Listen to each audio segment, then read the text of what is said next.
नमस्कार मित्रांनो, स्वागत आहे माझ्या चॅनलमध्ये। जगात देणारे अनेक असतात, पण खरी दानी फार थोडे असतात। एक असा राजा होता ज्याने हजारो लोकांना अन्न दिले, सुवर्ण दिले, संपत्ती दिली, पण तरीही भगवान विष्णूंनी त्याचे दान हलके ठरवले। का? कारण दान मोठे नव्हते, अहंकार मोठा होता।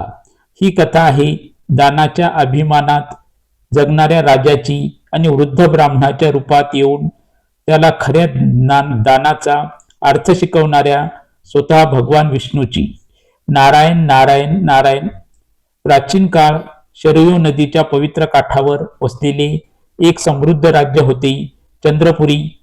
त्या राज्याची भूमी सोन्यासारखी सुपीक, बाजार संपन्न, प्रजा सुखी आणि धर्मकर्मांनी नटलेली नगरी।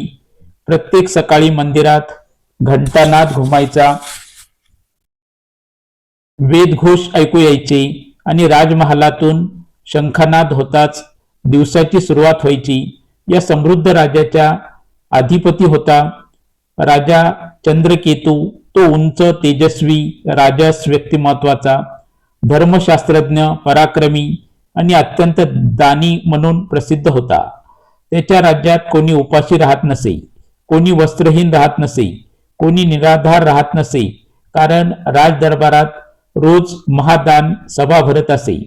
राजमहालाच्या विशाल प्रांगणात सुवर्णस्तंभ उभे असत, रंगीत पताका फडकत असत, चंदनाचा सुगंध दरवळत असे। एका बाजूला धान्याचे ढीग, दुसऱ्या बाजूला वस्त्राचे ढीग, तिसऱ्या बाजूला सुवर्ण आणि रत्ने, आणि मध्यभागी सिंहासनावर बसलेला राजा चंद्रकेतू। सभेमध्ये गरीब, ब्राह्मण, विधवा, वृद्ध, अपंग सर्व दानासाठी येत असत। मुख्य पुजारी मोठ्याने घोषणा करत, ऐका हो ऐका, आज पुन्हा राजा चंद्रकेतू करीत आहेत महादान। जगातील सर्वश्रेष्ठ दानी। सभेत टाळ्यांचा कडकडाट होत असे, राजा समाधानाने स्मित करत असे।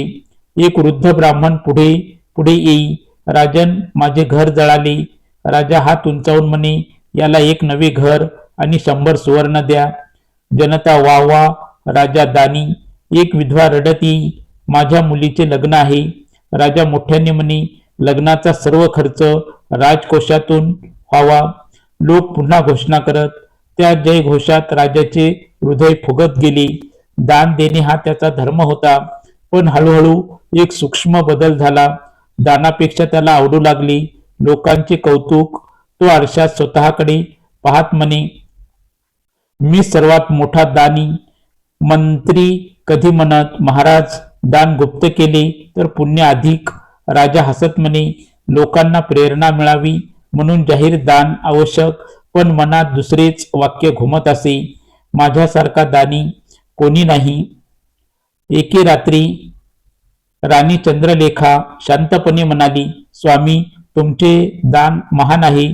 राजा अभिमानाने हो म्हणूनच माझी कीर्ती सर्वत्र आहे। राणी हळू आवाजात, दानात कीर्ती मिसळली तर पुण्य कमी होते असे शास्त्र म्हणते। राजा किंचित नाराज झाला, तूही माझ्या दानावर प्रश्न करतेस? मी जे देतो ते कोणी देऊ शकत नाही। राणी शांत झाली, पण तिच्या मनात शंका उमटली। राजाच्या दानात भाव आहे की अभिमान? चंद्रपुरीच्या रस्त्यावर चर्चा चालायची, राजा खूप दानी आहे।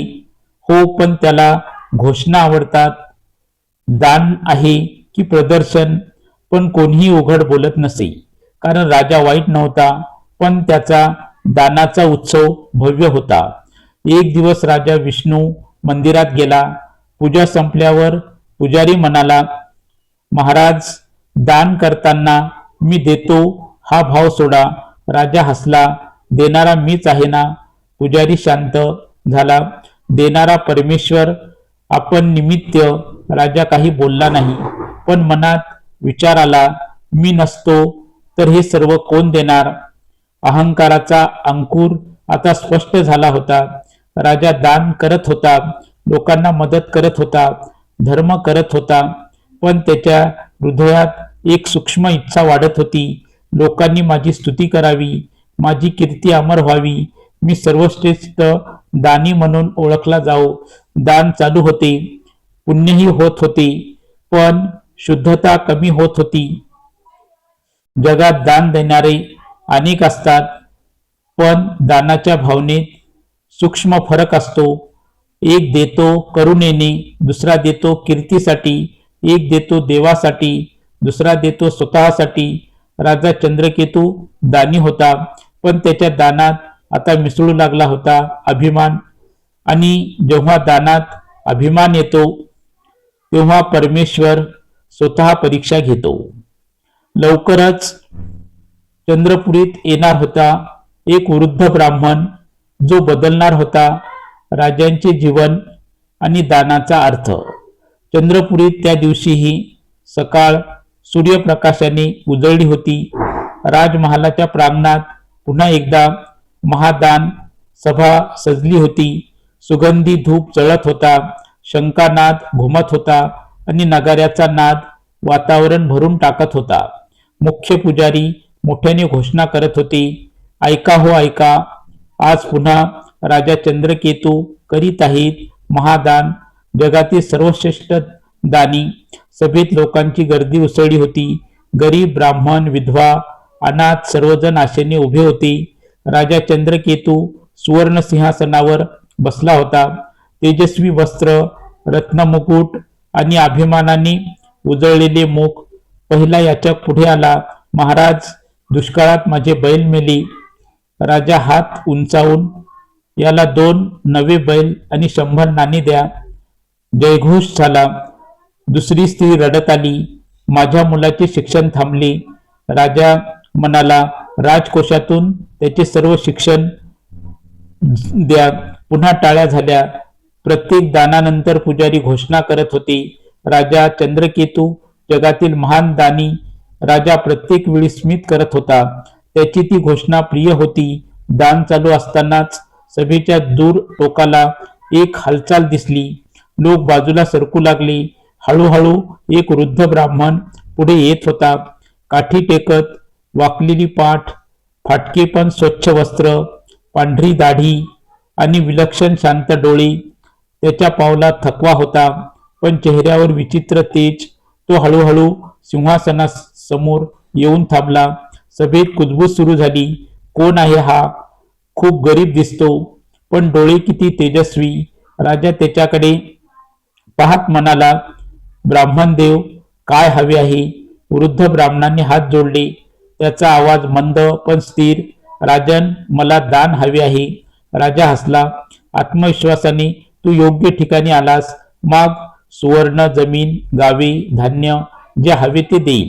दरबारात अपेक्षेची शांतता पसरली. सर्वांना वाटले, हा ब्राह्मण मोठे दान मागेल. पण ब्राह्मण शांतपणे म्हणाला, मला फक्त 1 मूठ तांदूळ द्या. क्षणभर संपूर्ण सभा स्तब्ध झाली. मग कुजबूज आणि हलके हास्य. राजा मोठ्याने हसला, अरे ब्राह्मणा, इतकेच? मी तुला 100 मन धान्य देऊ शकतो. ब्राह्मण शांत होता. मला 1 मूठच हवी. राजा पुन्हा 10 गावे देतो. ब्राह्मण, 1 मूठ. राजा किंचित चिडला, तुला माझ्या दानाची किंमत कळत नाही का? ब्राह्मण शांतपणे राजाच्या डोळ्यात पाहत म्हणाला, मला तुझ्या हाताने दिलेली 1 मूठ तांदूळ हवी. सभेत पुन्हा कुजबूज. राजा म्हणाला, ठीक आहे, पण इतकेच का? ब्राह्मण म्हणाला, कारण मला दानाची मात्रा नाही, भावना हवी. हे ऐकताच काही ऋषी एकमेकाकडे पाहू लागले. राजाला वाक्य समजले नाही, पण त्याच्या अहंकाराला आव्हान वाटले. तो म्हणाला, ठीक आहे, पहा माझे दान. राजाने स्वतः उठून धान्याच्या सुवर्ण पात्रातून तांदूळ घेतली. त्याने अभिमानाने मूठ भरली. तो म्हणाला, पहा राजाचा दान स्पर्श, आणि त्या वृद्ध ब्राह्मणाच्या पुढे धरली. ब्राह्मणाने एक छोटी कापडी पिशवी पुढे केली. यात टाका. राजाने तांदूळ टाकले. ब्राह्मण शांतपणे पिशवी बंद करू लागला. राजा हसत म्हणाला, बस इतकेच? ब्राह्मण, हो. तो मागे वळू लागला, पण अचानक ब्राह्मण थांबला. तो पुन्हा वळून म्हणाला, राजन, तू दिलेले दान खरे आहे का? राजा चकित झाला. काय म्हणायचे आहे? ब्राह्मण, दानाची किंमत मोजू का? राजा हसला. माझ्या दानाची किंमत संपूर्ण राज्य जाणते. ती ब्राह्मण शांत होता. तराजूवरही दिसेल का? सभेत कुजबुज वाढली. राजाच्या अहंकाराला हे आव्हान वाटले. तो म्हणाला, नक्की आणा तराजू. त्या वृद्ध ब्राह्मणाच्या साध्या मागणीने राजदरबारात एक प्रश्न उभा केला होता की दान मोठे असते का की भावना? राजा अजूनही खात्रीने भरलेला होता. त्याला वाटत होते त्याचे दान सर्वात जड आहे, पण त्याला माहीत नव्हते की समोर उभा असलेला तो साधा वृद्ध ब्राह्मण सामान्य याचक नव्हता. तो होता दानाचा खरा अर्थ शिकवणारा स्वतः भगवान विष्णू. आणि आता सुरू होणार होती दानाच्या अहंकाराची परीक्षा. राजदरबारात अचानक तणाव पसरला होता. एक साधा वृद्ध ब्राह्मण आणि जगातील महान दानी मानला जाणारा राजा दोघांमध्ये उभा होता. एक साधा प्रश्न. राजा चंद्रकेतू अजूनही आत्मविश्वासाने भरलेला होता. तो सिंहासनावरून उठून उभा राहिला. आणा तराजू, त्याने आदेश दिला. क्षणात सुवर्ण तराजू आणला गेला. तो विशाल होता. रत्नजडित राजघराण्याच्या दागिन्याचे वजन करण्यासाठी वापरला जाणारा. दरबारातील सर्वजण गोल करून उभे राहिले. मंत्री, पुजारी, सैनिक, ऋषी, प्रजा सर्वांच्या नजरा त्या वृद्ध ब्राह्मणावर.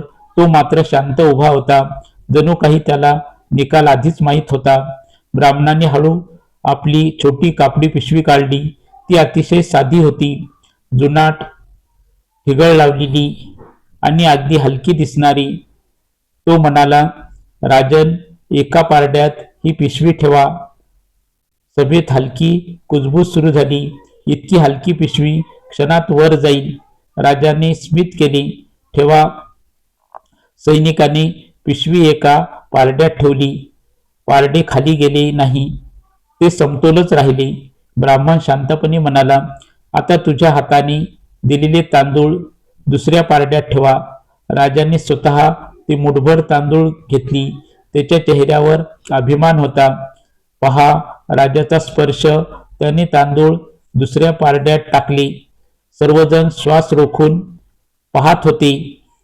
क्षणभर शांतता. पण तराजू हल्लाच नाही. दोन्ही पारडे तशीच. राजा भुवया उंचावत म्हणाला, काय, इतके हलके? ब्राह्मण शांत होता. तुझ्या दानाचे वजन दिसते आहे. राजा किंचित चिडला. अजून टाका. त्याने आणखीन तांदूळ टाकले, तरीही काहीच नाही. पिशवीचे पारडे हल्लेही नाही. राजा म्हणाला, पूर्ण माप भरा. सैनिकांनी मोठे भांडे तांदळाने भरले, पारड्यात टाकले. धान्याचा ढीग तयार झाला, पण पिशवीचे पारडे अजूनही जडच. सभेत खळबळ सुरू झाली. हे कसे शक्य आहे? जादू आहे का? राजा आता गंभीर झाला. तो म्हणाला, सुवर्ण आणा. रत्ने, नाणी, दागिने पारड्यात टाकले गेले. सुवर्णाचा ढीग चमकू लागला. तराजू हलायला हवा होता, पण नाही. पिशवीचे पारडे अजूनही खालीच. राजाच्या कपाळावर घाम आला. राजा मोठ्याने म्हणाला, संपूर्ण धान्य कोठार टाका. धान्याच्या पोत्या आणल्या गेल्या, पारड्यात रचल्या गेल्या. मग सुवर्ण पेट्या, मग रत्ने. एक बाजू संपत्तीने भरून गेली, तरीही पिशवी जडच. सभेत स्तब्धता. कोणी बोलत नव्हते. राजा थरथरत ब्राह्मणाकडे पाहू लागला.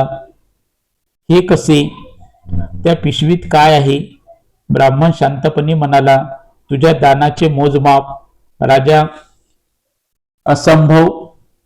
माझे दान जगात सर्वात मोठे आहे. ब्राह्मण, मग तराजू का मानत नाही? राजा गोंधळला. त्याने स्वतः पिशवी उचलण्याचा प्रयत्न केला. ती हलकी वाटली, पण पारड्यात ठेवताच जड झाली. तो चकित झाला. हे काय रहस्य आहे? ब्राह्मण शांत डोळ्यांनी म्हणाला, राजन, दानाचे वजन वस्तूने नाही मोजले जात, भावनेने मोजले जाते. दरबारात शांतता पसरली. त्या दिवशी चंद्रपुरीच्या दरबारात एक अद्भुत दृश्य घडत होते. संपूर्ण राज्याची संपत्ती एका साध्या पिशवीसमोर हलकी ठरत होती. राजा चंद्रकेतू जो स्वतःला जगातील महान दानी समजत होता, पहिल्यांदा चकित झाला. कदाचित माझ्या दानात काही कमी आहे, पण अजून त्याला सत्य कळले नव्हते. त्या वृद्ध ब्राह्मणाने आता उघड करायचा होता दानाचा खरा अर्थ. आणि राजाच्या अहंकाराचे गूढ. राजदरबारात मृत शांतता पसरली होती. एका पारड्यात धान्य, सुवर्ण, रत्ने, संपत्तीचा प्रचंड ढीग आणि दुसऱ्या पारड्यात एक छोटी फाटकी पिशवी. पण तरीही पिशवीचे पारडे जड होते. राजा चंद्रकेतू स्तब्ध उभा होता. त्याच्या चेहऱ्यावरचा अभिमान वितळत होता आणि त्या जागी येत होता गोंधळ. राजा थरथरत म्हणाला, ब्राह्मण देव, ही पिशवी इतकी जड कशी? ब्राह्मण शांतपणे म्हणाला, राजन, तुझ्या दानाचे वजन आहे. राजा, माझ्या दानाचे मी इतके दिले तरीही हलके. ब्राह्मणाने राजाकडे स्थिर नजरेने पाहिले. त्या नजरेत करुणा होती, तिरस्कार नव्हता. तो म्हणाला, दान दिलेस, पण त्यात काय मिसळलेस? राजा गोंधळला. काय म्हणजे? ब्राह्मण म्हणाला, दानात 3 गोष्टी असतात, वस्तू देणारा आणि भावना. तुझ्याकडे वस्तू भरपूर, देणारा तू, पण भावना. राजा शांत झाला. ब्राह्मण पुढे म्हणाला, दान करताना तुझ्या मनात काय होते? राजाला उत्तर देता येईना. ब्राह्मण हळू आवाजात म्हणाला, आठव, दान सभेत घोषणा होताना तुला आनंद होत नव्हता. राजाच्या डोळ्यासमोर दृश्य चमकली. राजा चंद्रकेतू की जय, टाळ्याचा कडकडाट, स्वतःचे समाधानाचे स्मित. ब्राह्मण, दानानंतर लोकांची स्तुती ऐकायला तुला आवडत नव्हते. राजाचा श्वास जड झाला. ब्राह्मण म्हणाला, दान करताना तुझ्या मनात कोण होता? गरीब की तू स्वतः? राजाच्या ओठावर शब्द आले नाहीत. ब्राह्मण शांतपणे म्हणाला, तू दान दिलेस, पण त्यात मिसळली कीर्तीची इच्छा. अहंकारयुक्त दान हलके असते. ही वाक्ये दरबारात घुमली. राजा अचानक म्हणाला, नाही, मी लोकांसाठी दिले, मी त्यांना मदत केली. ब्राह्मण मान हलवून म्हणाला, हो, मदत केलीस, पण देताना मनात विचार होता, मी देतो. राजाच्या हृदयात वाक्य घुसली. ब्राह्मण पुढे म्हणाला, खरे दान असे असते, देणारा विसरतो की तो देतो आहे, घेणारा जाणत नाही कोणी दिले, आणि देव जाणतो भावना. राजाच्या डोळ्यात पाणी दाटू लागले. राजा हळू आवाजात म्हणाला, मग माझे दान व्यर्थ आहे का? ब्राह्मण कोमलपणे, व्यर्थ नाही, पण शुद्ध नाही. तू वस्तू दिलीस, स्वतःला नाही. राजा थरथरला. त्याच्या मनात पहिल्यांदा प्रश्न उमटला, मी खरंच दानी आहे का? राजा हळूहळू गुडघ्यावर बसला. त्याने संपत्तीने भरलेले पारडे पाहिले, मग पिशवी, आणि त्याला जाणवले, संपत्ती जड नाही, भावना जड आहे. त्याच्या डोळ्यातून अश्रू वाहू लागले. तो म्हणाला, मी दान नाही दिले, मी प्रसिद्धी दिली. दरबारात स्तब्धता. त्या दिवशी चंद्रपुरीच्या राजदरबारात संपत्तीचा पराभव झाला नव्हता, अहंकाराचा झाला होता. राजा चंद्रकेतू जो स्वतःला जगातील महान दानी समजत होता, पहिल्यांदा नम्र झाला. त्याच्या हृदयात पहिल्यांदा अंकुर फुटला आत्मज्ञानाचा. पण अजून त्याला कळले नव्हते की त्याला शिकवणारा हा वृद्ध ब्राह्मण सामान्य मानव नव्हता. तो होता स्वतः भगवान विष्णू, आणि आता येणार होता दिव्य उकल होणार होती. तुम्हाला ही गोष्ट आवडत असेल तर माझ्या चॅनलला लाईक करा, शेअर करा. राजा चंद्रकेतू अजूनही गुडघ्यावर बसलेला होता. राजदरबार, संपत्ती, वैभव सर्व विसरून त्याच्या डोळ्यासमोर फक्त 2 गोष्टी होत्या. एक संपत्तीने भरलेले पारडे, दुसरी छोटी पिशवी, आणि त्या 2 पारड्यामध्ये त्याला दिसत होते त्याचे स्वतःचे जीवन. त्याच्या मनात आठवणीचे दरवाजे उघडले. दान सभेतील जयघोष, लोकांची स्तुती, स्वतःचे समाधानाचे स्मित, मी सर्वात मोठा दानी, हे वाक्य त्याच्या मनात घुमू लागले आणि त्याला जाणवले दानात गरीब नव्हता, मीच होतो. राजा हळूहळू ब्राह्मणाच्या चरणाजवळ झुकला. त्याचा आवाज तुटत होता. ब्राह्मणदेव, आज मला दिसले, मी देत नव्हतो, मी दाखवत होतो. दरबारात शांतता. ब्राह्मण स्थिर उभा होता. राजाच्या डोळ्यातून अश्रू वाहू लागले. मी मदत केली पण अहंकाराने, मी अन्न दिले पण कीर्तीसाठी, मी सुवर्ण दिले पण स्वतःसाठी. तो रडत म्हणाला, माझे दान अपवित्र झाले. ब्राह्मण कोमलपणे म्हणाला, राजन, सत्य दिसणे म्हणजे शुद्धीची सुरुवात. राजा म्हणाला, मला शिकवा, खरे दान मी पुन्हा देईन. पण यावेळी अहंकाराशिवाय ब्राह्मणाच्या डोळ्यात करुणा चमकली. तो म्हणाला, दानात वस्तू कमी असली तरी चालते, भावना शुद्ध असावी. राजा हात जोडून, मग मला संधी द्या.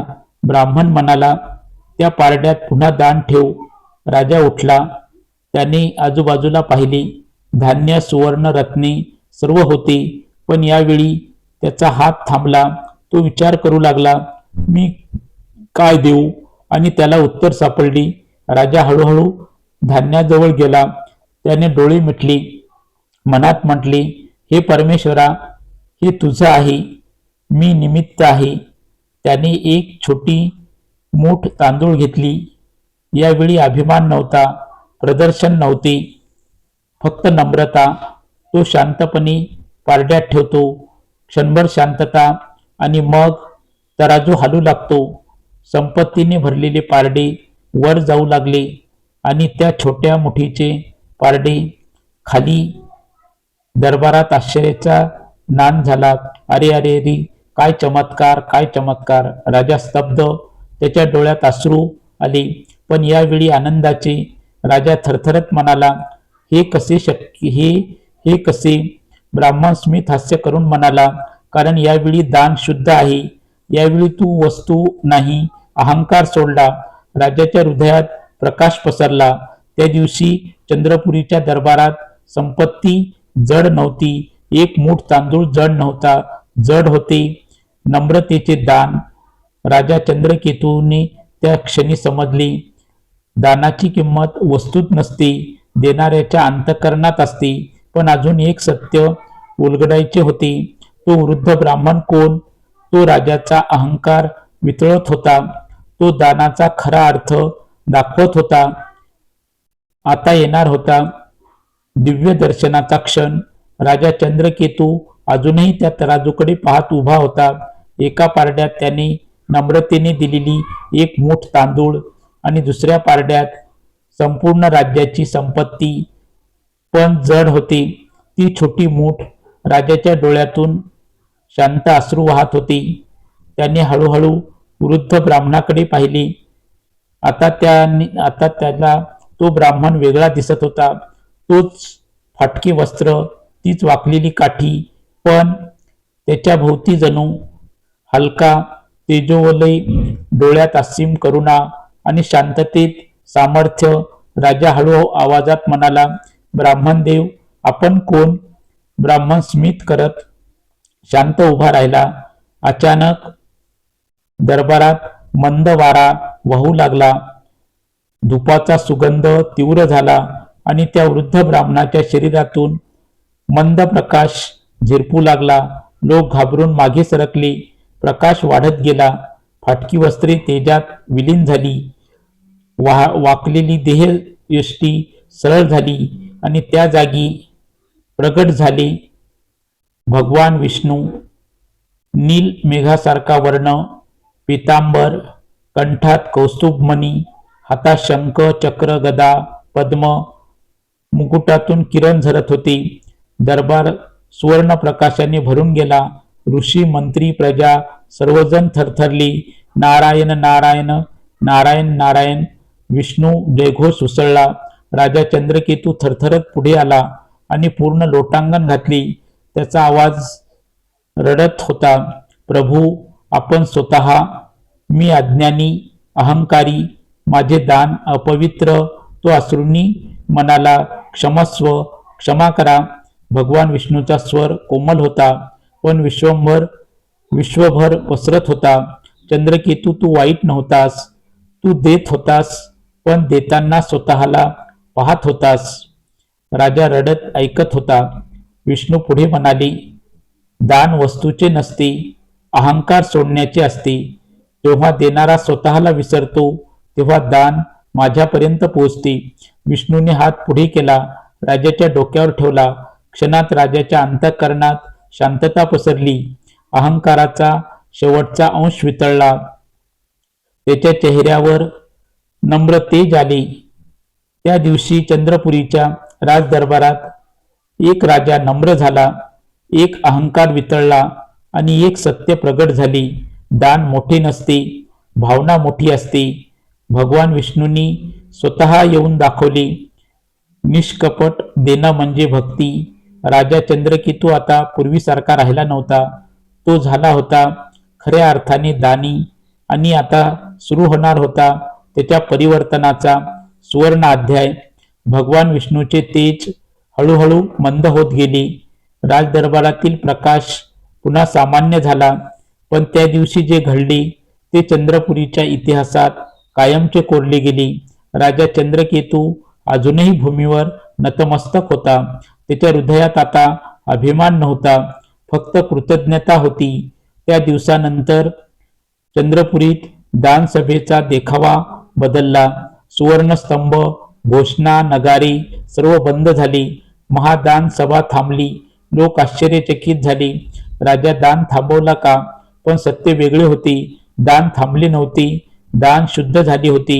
रात्रीच्या शांततेत चंद्रपुरीच्या गल्ली बोळात एक सावली फिरू लागली. साधे वस्त्र, डोक्यावर अंगरखा, हातात धान्याची पिशवी. तो होता राजा चंद्रकेतू. तो गुप्तपणे गरिबांच्या दारात अन्न ठेवत असे, विधवांच्या खिडकीत वस्त्र ठेवत असे, अनाथाच्या दारात नाणे ठेवत असे आणि न बोलता निघून जात असे. कोणी पाहत नसे, कोणी ओळखत नसे. पण घरे भरू लागली. लोक म्हणू लागले, देव स्वतः दान करतोय का? रात्री अन्न देत येते, कोणी दिसत नाही. एक वृद्ध स्त्री म्हणाली, देणारा जो दिसत नाही तोच खरा दानी. राजमहालात राणी चंद्रलेखा हसत होती. तिला माहीत होते, राजा आता दान देत नाही, तो सेवा करतो आहे. काही महिन्यांनी राजाने एक साधी सभा बोलावली. ना वैभव, ना घोषणा, ना जयघोष. तो साध्या वस्त्रात उभा राहिला आणि म्हणाला, चंद्रपुरीच्या जनतेनो, मी आज एक सत्य शिकलो.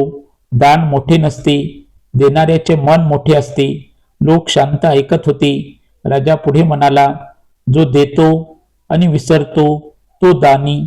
जो घेतो आणि स्मरतो तो ऋणी. आणि जो दोघात परमेश्वर पाहतो तो ज्ञानी. समाजातील बदल.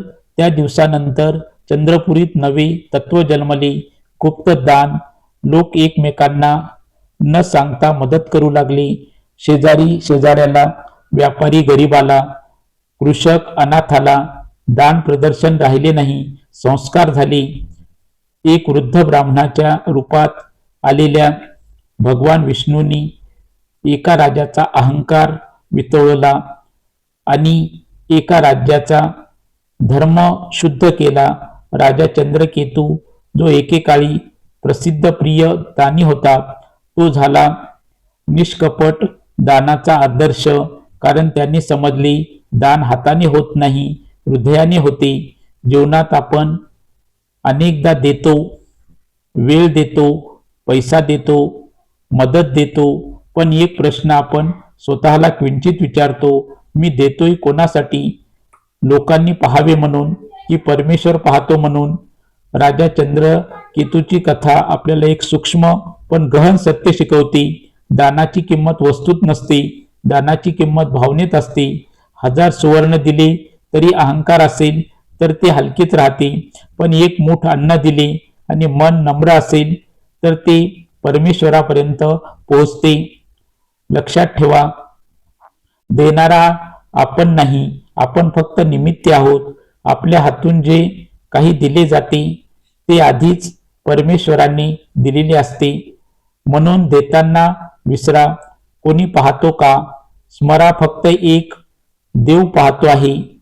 आणि ज्या दिवशी आपण अपेक्षेशिवाय देऊ लागतो त्या दिवशी दान सेवा बनते आणि सेवा भक्ती बनते. चला आजपासून एक संकल्प करूया, दान करायचे पण गुप्त, मदत करायची पण नम्रतेने द्यायचे पण विसरून. कारण खरे दान हाताने होत नाही, हृदयाने होते.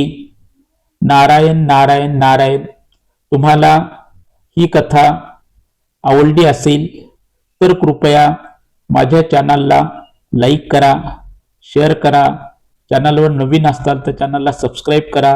जर तुम्ही विष्णूचे खरे भक्त असाल तर कमेंटमध्ये श्री नारायण नारायण लिहा. सर्वजण आपल्या तब्येतीची काळजी घ्या. पुन्हा भेटूया नवीन कथेसह.